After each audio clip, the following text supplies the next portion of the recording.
My golden siblings got $370,000 from our parents while I got zero, and they still mock me. Alright, so here's the deal. I'm 32 and I've pretty much always known I was the black sheep of my family. My parents, well, they had this thing where my older sister Ashley and my younger brother Kyle were practically golden. Like, no matter what they did, it was always worth celebrating. And I don't mean small stuff either. Growing up, Ashley could ace a test and it was like she solved world hunger. Kyle made a goal at a soccer game? Boom, instant hero. Meanwhile, I'd come home with decent grades or finish a part-time job shift, and all I'd get was a, "That's nice." But the real kicker, yeah, I know I'm not supposed to say that, but seriously, was when all this favoritism slapped me in the face during my wedding prep.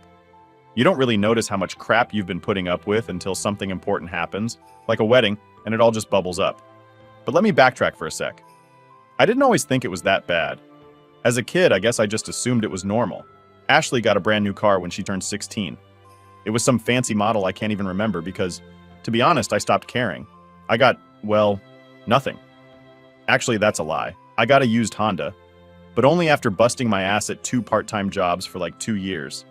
And even then, my parents made it sound like they did me this huge favor by allowing me to buy my own car. But again, I thought it was just how things were.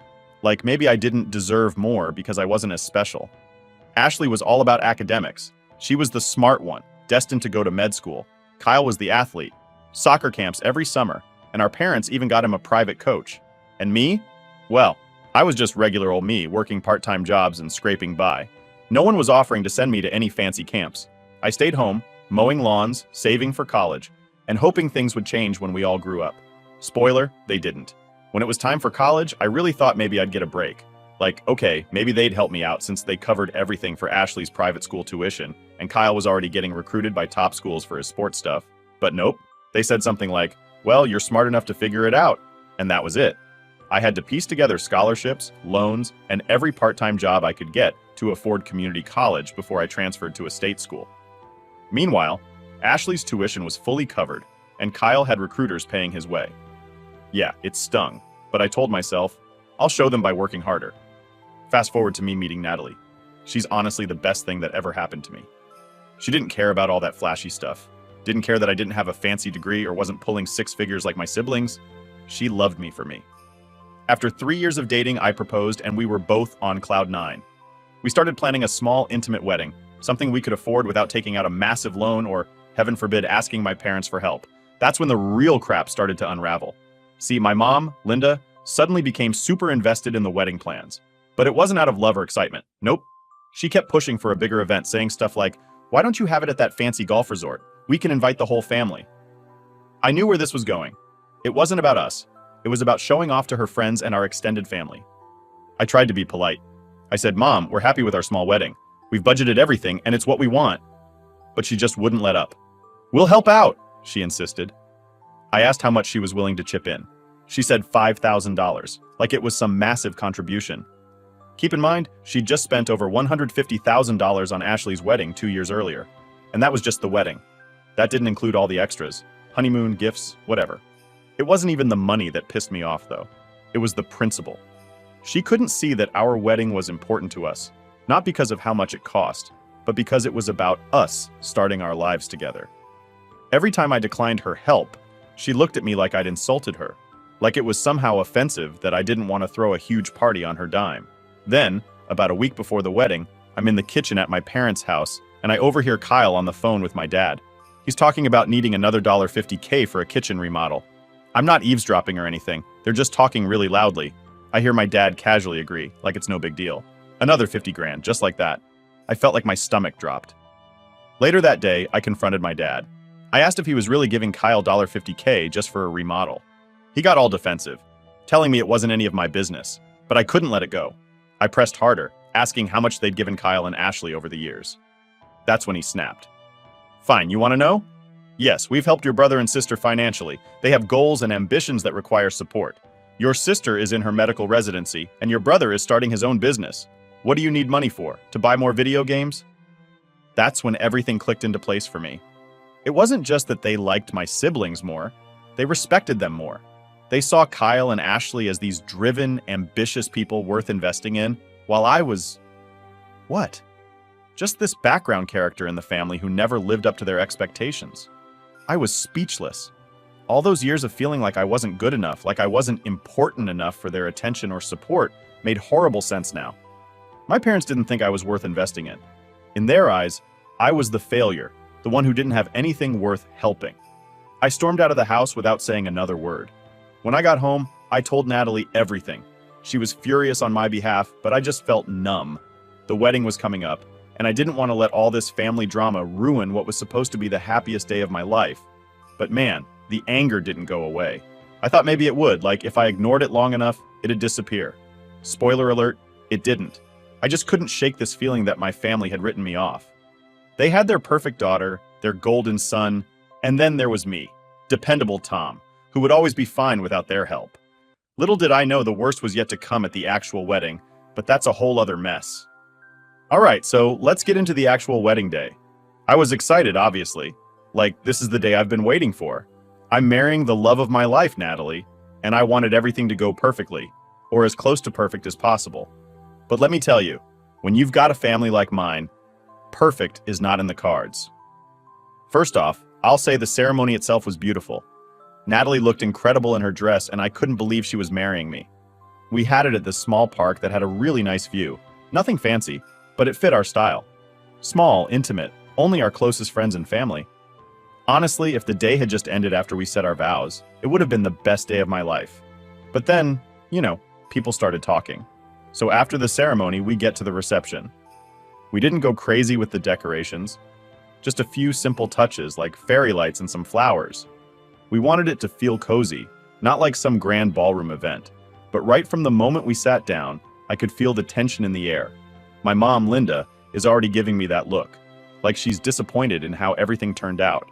And I'm like, really? On my wedding day, this is the vibe you're going with? We sit down for dinner and immediately the passive-aggressive comments start. My sister Ashley leans over to my mom and says, "The food's nice, but isn't it a bit casual?" I overhear her and my blood is already starting to boil. Casual?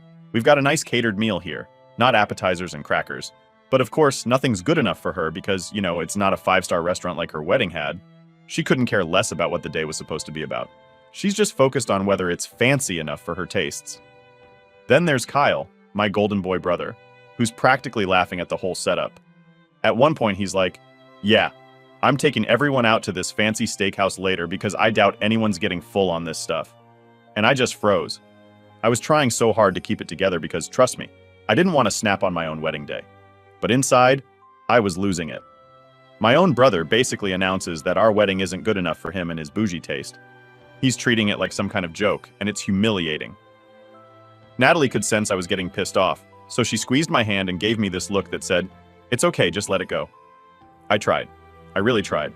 But every time I looked over at my family, they were either whispering to each other or checking their phones like they had better places to be. And I'm sitting there thinking, this is supposed to be one of the most important days of my life, and my own family can't even pretend to care. But the final straw, the moment where I was this close to losing it, was during the speeches. You know how at weddings, people get up, say nice things about the couple, maybe share some memories? Well, my dad stands up, glass in hand, and I'm thinking, all right, maybe he'll surprise me with something heartfelt. I should have known better. He starts talking about Ashley and Kyle, going on and on about their accomplishments. Ashley's medical career, Kyle's entrepreneurial spirit, all that crap. I'm just sitting there waiting for my turn, hoping for something. When he finally gets to me, all he says is, "And Tom, well, he's always been dependable." That's it. Dependable. Like I'm some piece of old furniture or a tool he keeps in the shed. Not hardworking, not smart, just dependable. It was like the ultimate slap in the face. I felt my face go red and I could see some of our friends shifting awkwardly in their seats, like they could sense how messed up the whole thing was. Natalie squeezed my hand again, probably because she knew I was 2 seconds away from flipping a table. But I didn't say anything. Not right then.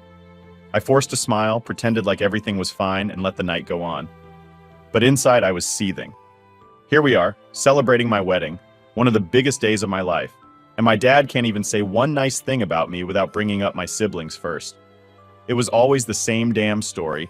Ashley and Kyle are the stars, and I'm just the guy who shows up and doesn't mess things up too much.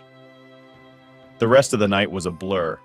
I went through the motions, smiled for pictures, danced with Natalie, but I was barely present. Every time I saw my family, I could feel that anger bubbling up again. At one point, I caught Ashley rolling her eyes during one of the toasts like she was so bored by the whole thing. I couldn't take it anymore, so I went outside for some air, just trying to get my head straight. That's when Natalie came out to find me. She hugged me, asked if I was okay, and I just broke down. I told her everything. How I felt like my own family didn't give a damn about me or this wedding. How they'd spent the whole night criticizing, making snide comments, acting like our day wasn't good enough for them. Natalie hugged me tight and told me what I needed to hear, that it didn't matter what they thought. What mattered was that we were happy. She was right, of course, but that didn't make it hurt any less. I wanted so badly for my family to be proud of me, to just be happy for me for once in my life. But it was clear that wasn't going to happen. They didn't see this wedding as a celebration of our love. To them, it was just another chance to compare me to Ashley and Kyle, to remind me that I was never going to be as good as them in their eyes. The night finally wrapped up, and as we said goodbye to our guests, I could tell my parents were just waiting for it to be over. My mom gave me this half-hearted hug, said, "It was nice, honey," and then immediately started talking to Ashley about some vacation she was planning. Kyle didn't even bother to say goodbye. He just left without a word. Natalie and I drove home in silence. I could tell she was upset for me, but there wasn't much to say. We both knew what had happened. My family had made it painfully clear where I stood, and it wasn't on the same level as Ashley and Kyle. Not even close. When we got home, I just sat there, staring at the wall, feeling like I'd just been punched in the gut. This was supposed to be the happiest day of my life, but thanks to my family, it was tainted by all this bitterness and resentment. I knew things weren't going to magically get better, but at that moment, I promised myself one thing. I wasn't going to let them ruin any more of my life. This was my wedding, my future with Natalie, and if they couldn't be happy for me, then screw it. I'd be happy without them.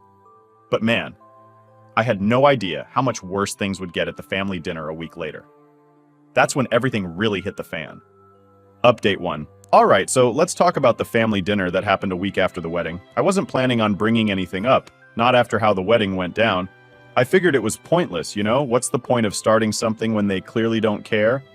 But of course, things don't always go how you expect, and this dinner turned into an absolute disaster. So it's the usual setup. My parents' house, a big dinner with the whole family. They like to do these family dinners once a month, and it's always the same. Ashley and Kyle show up, brag about their lives, and I just sit there like I'm watching a performance. I had told Natalie I was going to try and keep quiet, not stir the pot. Honestly, I was still kind of raw from the wedding. I hadn't fully processed how messed up everything felt. We all sit down at the table, and right away, it starts. Ashley, of course, is talking about some luxury vacation she and her husband are planning. They're going to Italy or Greece or whatever, and she's casually mentioning how our parents gifted them frequent flyer miles for first-class tickets. I'm trying to tune it out, but it's hard when they're sitting right across from me, laughing like everything's great. Then Kyle jumps in, talking about his new boat. Yes, boat. The one he just bought because, apparently, Dad helped him invest in something or other that made him enough money to buy it. He's going on about how he's taking everyone out on the lake next weekend, already planning a big family BBQ or something. And I'm just sitting there, shoving food around my plate, feeling like an absolute outsider. Here's the thing. It's not even about the money at this point. I don't need a damn boat or first-class tickets. What really pissed me off was how they acted like this was all normal. Like it was totally fine for our parents to keep throwing money at them while I'm sitting there, barely making rent some months. They didn't even notice the contrast. They're just living in their little bubble, completely oblivious to how unfair it all is. And then my mom turns to me, with that sweet but judgmental tone she always uses, and asks, "So honey, how was the honeymoon? Did you and Natalie have a nice time at that little bed and breakfast?" That was the moment I lost it. I wasn't planning on saying anything, but it just came out. I said something like, "You know what, Mom? Yeah, we had an amazing time. Because unlike some people, we don't need 5-star resorts and first-class flights to enjoy ourselves. We appreciate what we have because we worked for it." The table went dead silent. You could have heard a pin drop. Everyone's staring at me and I can feel the tension rising, but I'm too far gone to care at this point. All those years of being pushed aside, of watching my siblings get everything handed to them, just boiled over. I kept going. "Do you guys even realize how much Mom and Dad have given you? All I've heard tonight is bragging about vacations and boats. Do you even understand how unfair that is? I've worked my ass off for everything I have, and all I got was a measly $5,000 for my wedding, which, by the way, you all criticized the entire time. Ashley, of course, jumps in, looking all offended. That's not fair, Tom. We've worked hard for what we have. And I just couldn't help but laugh, like a bitter, frustrated laugh. Oh, really? Did you work hard for that $150,000 wedding mom and dad paid for? Or the down payment on your house? Or how about Kyle's boat? Was that hard-earned too? Or was it just another investment handed to you by dad? Kyle starts to sputter, trying to defend himself, but I cut him off. You know what? Between the two of you, you've gotten over $370,000 in the last 5 years, and that's not even counting the college tuitions, the cars, the luxury trips. Meanwhile, I've been scraping by, living paycheck to paycheck trying to pay off my student loans. But none of that matters to you, does it? Because you're too busy enjoying the life mom and dad bought for you. At this point, my dad's face is bright red, and he slams his hand down on the table. Now listen here, young man. What we choose to do with our money is our business. Your siblings have ambition. They have goals. They're doing something with their lives. That's when I snapped back. And I'm not? Is that what you're saying? I've worked my ass off to get where I am without a single handout from you. I put myself through school. I earned every promotion at my job. I saved for years to be able to marry Natalie. But none of that matters, does it? Because I'm not a doctor or a hotshot entrepreneur. I'm just dependable, right? My dad didn't even know what to say at that point. The whole table was silent. Ashley looked like she'd been slapped. Kyle just stared at his plate, avoiding eye contact. And my mom? She had tears in her eyes, but I didn't feel bad for her. Not after everything they'd put me through. I stood up, pushing my chair back so hard it scraped against the floor. You know what? I don't need your money. I don't need your approval. What I needed was your love and support, but clearly that was too much to ask for. I started to walk out, but right before I got to the door, I turned around and said, "Oh, and by the way, that little bed and breakfast where Natalie and I had our honeymoon, it was perfect, because we were together. Maybe if you all spent less time counting your money and more time appreciating what really matters, you'd understand that." And then I left. As soon as I got in the car, my hands were shaking. I was so angry, but at the same time, I felt this weird sense of relief. Like for the first time, I'd finally stood up for myself. I didn't care what they thought anymore. I didn't need their approval. I was done being the dependable one who just silently put up with their crap. When I got home, Natalie was waiting for me. She didn't even have to ask what happened. One look at me, and she knew. I sat down on the couch, and she hugged me while I vented about the whole dinner, how it felt like they'd never really cared about me. And for the first time in a long time, I realized something. I didn't need them. I had Natalie. I had our life together. And that was enough. I wasn't going to let them control my happiness anymore. Update 2. All right, so after that dinner, I didn't talk to my family for a while. Honestly, I needed a break from all the drama. I felt like I had finally stood up for myself, and I didn't want to deal with their nonsense anymore. I just focused on my life with Natalie, trying to put everything behind me. But of course, family being family, they couldn't leave things alone for too long.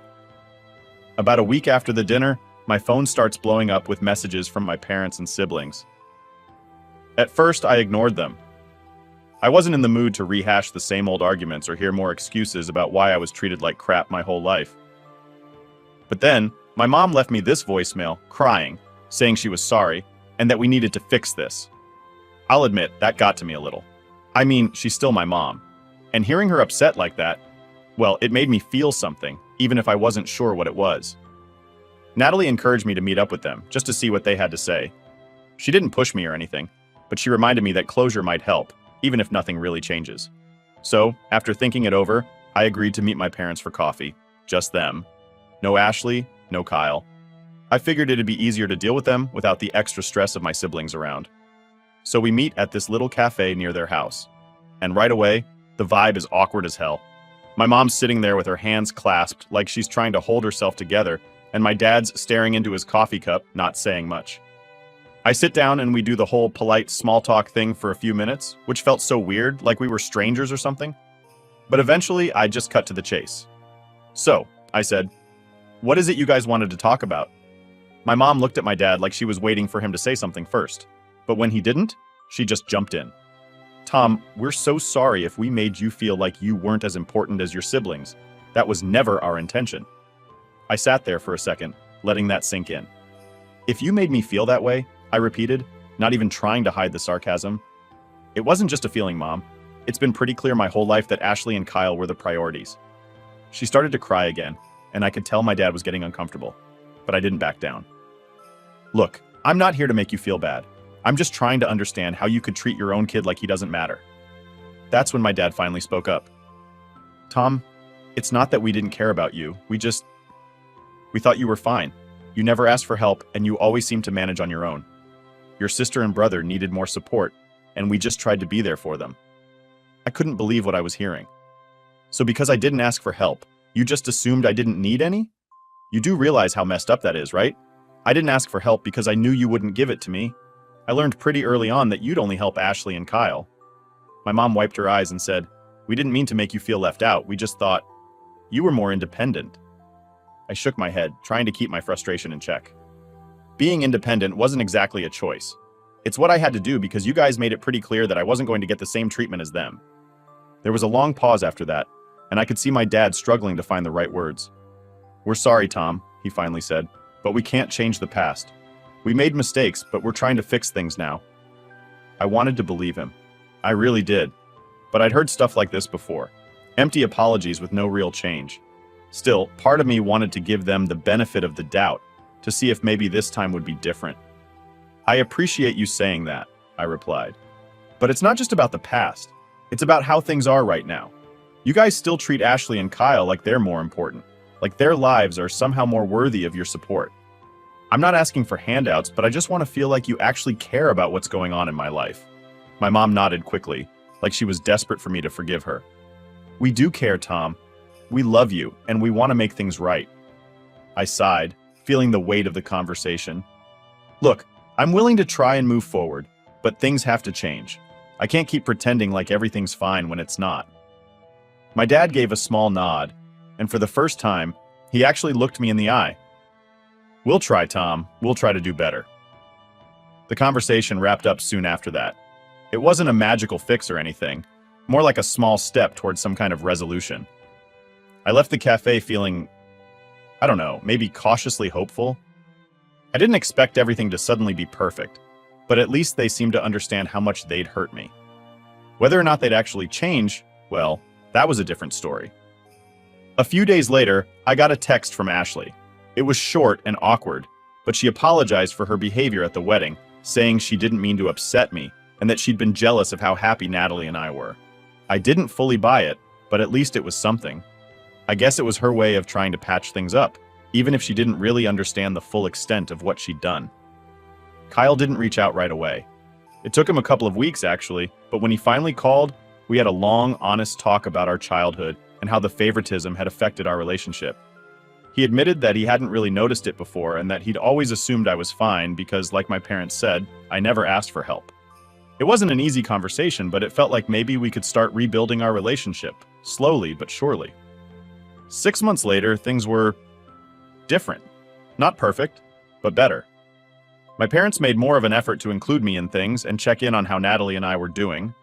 The dynamic with Ashley and Kyle was still a work in progress, but there was at least some understanding now that hadn't been there before. And as for me, I realized that no matter what happens with my family, I've got Natalie, and that's what really matters. We're talking about starting a family of our own, and I'm determined to break the cycle of favoritism and conditional love. My kids will know they're valued for who they are, not for how much they achieve. It hasn't been easy, and I'm sure there'll be more bumps along the way, but for the first time in a long time, I feel like I'm finally moving in the right direction. Update 3. Alright, so things were going okay for a bit after that talk with my parents and the whole family dinner blow up. Like I said, it wasn't perfect, but it felt like maybe we were all finally on the same page, or at least trying to be. But of course, life has a funny way of messing with you when you least expect it. Just when I thought things were calming down, something happened that sent everything spiraling again. So about 2 months after that awkward cafe meeting with my parents, Natalie and I were hanging out at home. We just started talking seriously about trying for kids, and honestly, it was exciting. After all the family drama, it felt good to focus on our future, on building our own family that wasn't wrapped up in all that dysfunction. But one afternoon, I get this random message from Ashley. At first, I thought it was another apology or something, but no, it was worse. She basically asked if I could loan her $10,000 for some kind of emergency. She didn't explain what the emergency was, just said she'd pay me back soon. I stared at my phone for a solid minute, just trying to process it. After everything that had happened, after all the crap about favoritism and them getting all the financial support, now she was asking me for money? It felt like a slap in the face. I didn't even know how to respond at first. I mean, yeah, it was my sister, but the audacity of her to ask for money after everything I'd laid out during that family dinner. I was pretty blunt in my reply. I just said, "No, I can't help you." That was it. No explanation, no sorry, nothing. I didn't owe her that after the way she'd acted for years. Well, of course, that set off a whole chain of events. First, Ashley blows up my phone with texts, accusing me of being selfish, saying I was abandoning her when she needed help. She didn't seem to remember that I was the one who never got help when I needed it. I didn't even engage. I just ignored her texts, figuring she'd cool off and leave me alone. But I was wrong. The next day, my mom calls. I could already tell from her voice that she was upset. She starts going on about how Ashley's going through a tough time and how family helps family. She actually had the nerve to say, if the roles were reversed, Ashley would help you. I couldn't help but laugh a little at that. If the roles were reversed. Ashley had been on the receiving end of help from our parents her whole life. She'd never had to be in a position where she had to ask me for help because she always got everything handed to her. I cut my mom off and said, "Mom, I've had to help myself for 32 years. No one's ever offered to bail me out, so why am I suddenly responsible for bailing out Ashley? She can figure it out just like I had to." My mom didn't have much to say after that, but she tried to guilt trip me, saying things like, "We're a family, Tom. You need to be there for each other." I couldn't take it anymore. "Mom," I said, "Ashley and Kyle have been there for each other their whole lives with your help. Now you expect me to just step in and fix things? No, I'm done with that." We ended the call on a pretty sour note. I could feel the tension building again, like all the progress we'd made was starting to unravel. I thought maybe things would calm down after that, but nope, things got even worse. A few days later, I get this long email from my dad. It wasn't his usual style, which was surprising. He's normally the type to keep things short and to the point, but this was a full-on essay. He went on and on about how I needed to forgive and forget, and how Ashley was in a bad spot financially because her husband had lost his job. He basically guilted me the whole time, trying to make me feel like the bad guy for not stepping in to save my sister. The thing is, it wasn't even about the money. If Ashley had come to me years ago, before all the favoritism crap became so obvious, I probably would have helped her out. But now? Now it was about the principle. They didn't get to treat me like I didn't matter my whole life and then come crawling to me when things got tough for them. That's not how this worked. I didn't even bother replying to my dad's email. I wasn't going to get sucked into another guilt trip session, especially not after I'd finally started setting boundaries. I told Natalie what was going on, and she was totally supportive, like always. She reminded me that I had every right to say no, that I wasn't being selfish. I was just protecting myself from getting pulled back into their toxic dynamic. But here's the thing. Saying no didn't make me feel as good as I thought it would. Sure, I was standing up for myself, but at the same time, I couldn't shake this weird feeling of guilt. It wasn't that I regretted my decision, but more that I was realizing how deep the issues with my family went. I thought we were making progress, but this whole situation with Ashley and the money just proved that they still didn't get it. They still saw me as the dependable one, the one who was supposed to fix things without ever needing anything in return. In the weeks that followed, I distanced myself even more. I stopped replying to texts, stopped answering calls. I needed space. Natalie and I were focusing on our plans for the future, trying for kids, working on our careers, just living our lives without all the family baggage weighing us down. But every now and then, that nagging feeling would creep back in. Maybe it was because deep down, I still wanted their approval. Maybe I still wanted them to see me, to understand that I wasn't just the black sheep of the family. I was someone who had worked hard, who had built a life on my own without their help. It's been about 6 months since all that went down with Ashley, and honestly, things are still kind of tense. My parents have backed off a bit, but I can tell there's still some resentment there. They don't come out and say it, but I know they're disappointed that I didn't step up for my sister. And Ashley? We haven't talked since she asked for the money. Kyle's kept his distance too, probably because he knows I won't put up with his crap either. In a way, it's been freeing. I'm no longer tied to their expectations, no longer trying to fit into their version of what family should be. I've learned that sometimes the best thing you can do is set boundaries, even if it means pissing people off. At the end of the day, I've got Natalie, and that's what matters. We're building a life together, and it's a life that's free from all the drama and guilt trips. And as far as my family goes, well, I've realized that I don't need them to approve of me or my choices. I'm enough as I am, and that's all that really matters.